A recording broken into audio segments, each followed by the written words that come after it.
ஸ்ரீமத் வால்மீகி ராமாயணம் சுந்தரகாண்டம் 54வது சர்க்கம். தான் வந்த காரியத்தை நல்லபடியாக நிறைவேறிவிட்டதால் உற்சாகத்தில் பெரிய கொண்டு போக இலங்கையை ஆராய்ந்து பார்த்து கொண்டிருந்த ஹனுமான் இனி செய்ய வேண்டிய காரியம் எது மிஞ்சிருக்கான்னு சிந்திக்க ஆரம்பிக்கிறாங்க. ராட்சசர்களுக்கு ரொம்பவும் துன்பம் கொடுக்கக்கூடிய இப்போ செய்ய வேண்டிய காரியம் ஏதாவது மிச்சம் இருக்குதா? அசோகவனத்தை அழிச்சிட்டேன், முக்கியமான அரக்கர்களும் கொல்லப்பட்டாங்க, படை வீரர்களில் ஒரு பகுதியினர் மாய்க்கப்பட்டாங்க, பாக்கி இருப்பது கோட்டையை தகர்ப்பது தான். கோட்டையை அழித்தால்தான் நான் இதுவரைப்பட்ட சிரமங்கள் பலன் பெற்றதாகும். எளிதான முயற்சியால் இந்த காரியத்தை செய்து முடித்ததால் தான் என்னுடைய சிரமம் பயனடைந்ததாகும்.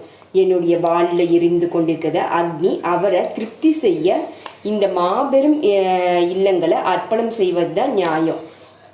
அதன் பிறகுதான் ஹனுமான் மின்னலிக்கு மேகம் போல எரிந்து கொண்டிருக்கும் வாளுடன் இலங்கையில் கட்டடங்களில் உச்சி மேலே வேகம் சுற்றி சேர்ந்து வர்றாங்க. நல்லா பார்த்து கொண்டிருந்த ஒரு வீட்டிலிருந்து இன்னொரு வீட்டிற்கும் ராட்சசர்களின் பூஞ்சோலைகளிலும் கொஞ்சம் கூட பயம் இல்லாமல் அரண்மனைகளிலும் ஹனுமான் சஞ்சரிக்கிறாங்க.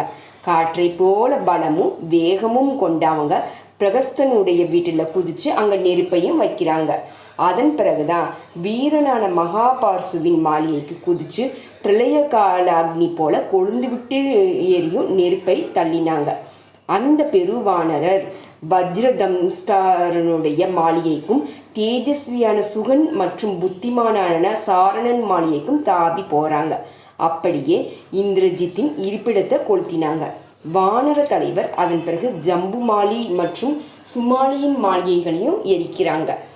லக்ஷ்மி கேது, சூரிய சத்ரு, ஹர்ஷகர்ணன், தமுஷ்டன், ரோமசன், யுத்தோத்மதன், மத்தன், துவஜக்ரீவன், வித்யுஜ்விகன், கோரன், ஹஸ்திமுகன், கராலன், விசாலன், சோனிதாசன், கும்பகர்ணன், மகாரசன், யஜ்ஞசத்ரு, பிரம்மசத்ரு, நராந்தகன், கும்பன், துராத்மா, நிகும்பன் இவங்களுடைய மாளிகைகளை வரிசையை கடந்துட்டு போய் மகா தேஜஸ்வியான ஹனுமான் எரிக்கிறாங்க.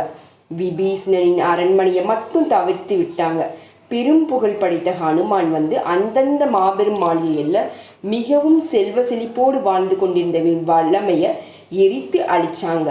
வெற்றி தீரவும் வீர திருவும் பொலியும் ஆஞ்சநேயர் இது எல்லாமே கொலைத்ததன் பிறகு ராட்சசர்களின் மாபெரும் தலைவனான ராவணனுடைய இருப்பிடத்தை அடைகிறாங்க.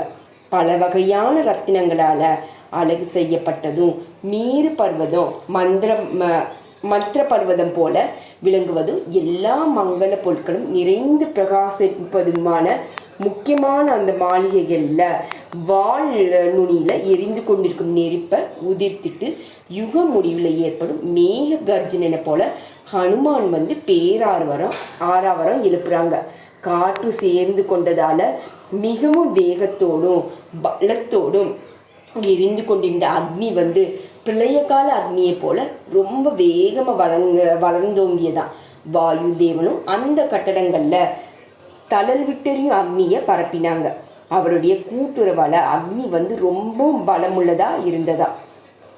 முத்து மணி ரத்தினங்களானவையும் தங்கமயமான சாளரங்கள் கொண்டிருந்தவையுமான மாபெரும் கட்டிடங்கள் சடப்படவென்று எரித்து தகர்த்தப்பட்டதா. புண்ணியம் தீர்ந்த போனவுடன் சித்தர்களின் விமானங்கள் ஆகாயத்திலிருந்து வீழ்வதை போல தகர்க்கப்பட்ட கட்டிடங்கள் மேல் பகுதியில் தரையில் விழுந்ததா. சொத்துக்களை இழந்துட்டதால தத்தம் வீட்டை காப்பாற்றுவதில் கூட உற்சாகம் இழந்து அங்கும் இங்கும் சிதறி ஓடிய ராட்சசர்களால் பெரும் கூச்சல் உண்டாயிருந்தது. குரங்கு ரூபத்தில் அக்னியே இங்கு வந்திருக்கிறார் ஐயோன்னு மார்பில் குழந்தைகளை அணைத்து கொண்டு ஓடிய பெண்கள் அலறி கொண்டு விழுந்தாங்களாம்.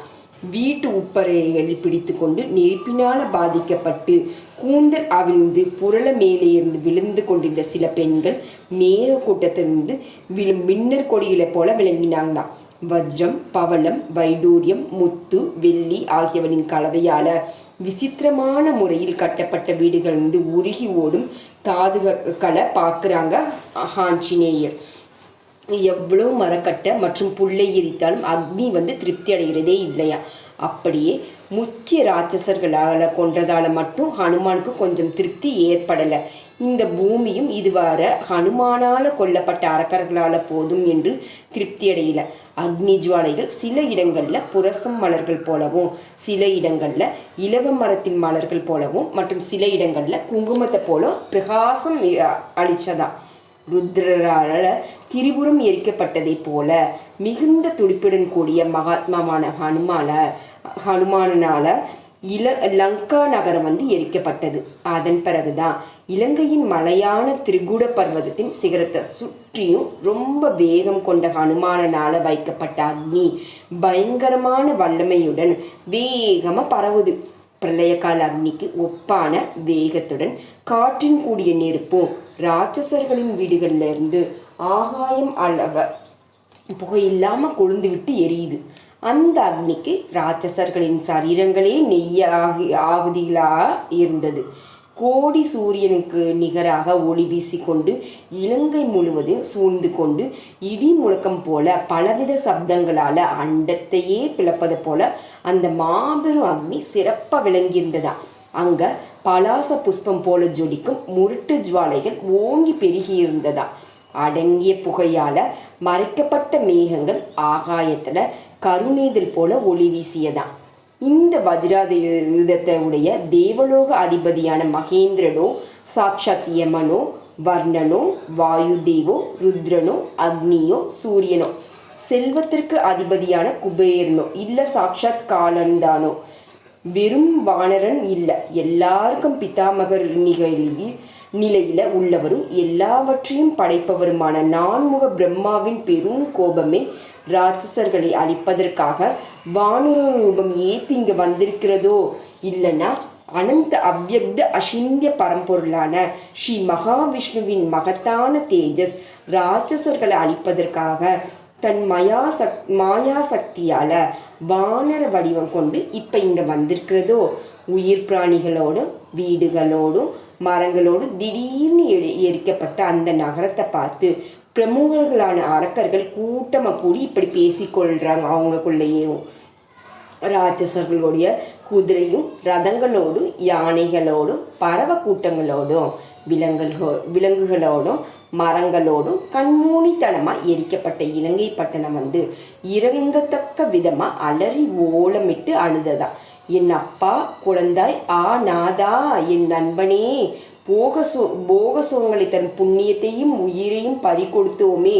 இப்படி அரக்கர்களாக பலவிதமாக புலம்பும் ஒளியும் சேர்ந்து அங்கே எழுந்த இறைச்சல் ரொம்ப கோரமாகவும் பயங்கரமாகவும் இருந்ததா.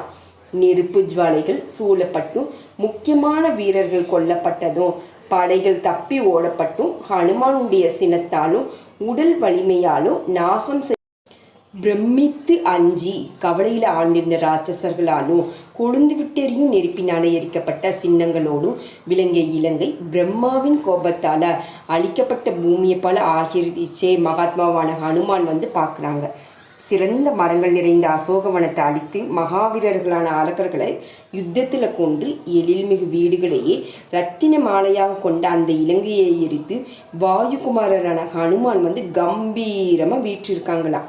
திருகுடமலையில் அழகிய முன்முகத்தில் அமர்ந்திருந்த வானர ராஜசிம்மனான ஆஞ்சநேயர் எரிந்து கொண்டிருக்கும் வாள் சுடர்மாலை என விளங்க கிரணங்களால் சூழப்பட்ட சூரியன் போல தோன்றினாங்களாம். ஏராளமான ராட்சசர்களை கொண்டு அநேக மரங்கள் நிறைந்த அசோகவனத்தை அழிச்சு ராட்சசர்களின் வீடுகளில் நெருப்ப வச்சு மகாத்மாவான ஹனுமான் மனசால ஸ்ரீராமனை நினைக்கிறாங்க. வானர வீரர்களில் முக்கியமானவரும் மகாபலம் பொருந்தியவரும் வாயுவுக்கு ஒப்பான வேகமுடையவரும் பெருமதியாளரும் வாயுகுமாரரும் மிக சிறந்தவருமான அவரை எல்லா தேவர்களும் கொண்டாடினாங்க. மகா தேஜஸ்வியும் பெருவானரான அந்த வனத்தை அழித்து போரில் ராட்சசர்களை கொன்று அழகிய லங்காபுரியை எரித்து வெற்றி சோபையுடன் விளங்கினாங்க. அப்போ தேவரும் கந்தர்வர் சித்தர் மாமுனிவர் இலங்கை எரிக்கப்பட்டதை பார்த்து ரொம்ப ஆச்சரியம் அடைகிறாங்களாம். வானோரத்தமரான ஹனுமானை பார்த்து எல்லா பிராணிகளும் இவர் பிரளய கால அக்னி என்று முடிவு செய்து அக்னி அஞ்சு நடுங்கினாங்களா எல்லாரும். எல்லா தேவர்களும் முனிஸ்ரேஷ்டர்களும் கந்தர்வ வித்யாதர கிண்ணறர்களும் எல்லா மாபெரும் பிராணிகளும் ஈடு இணையில்லாத ரொம்ப பெரும் மகிழ்ச்சியை அடைகிறாங்களா. ஸ்ரீமத் வால்மீகி ராமாயணம் சுந்தரகாண்டத்தில் 54வது சர்க்கம் முடிவடைந்தது. ஜெய் சீதாராம். வீடியோவை லைக் பண்ணுங்கள். இது வரைக்கும் நம்ம சேனலை சப்ஸ்கிரைப் பண்ணலைன்னா மறக்காமல் சப்ஸ்கிரைப் பண்ணுங்கள்.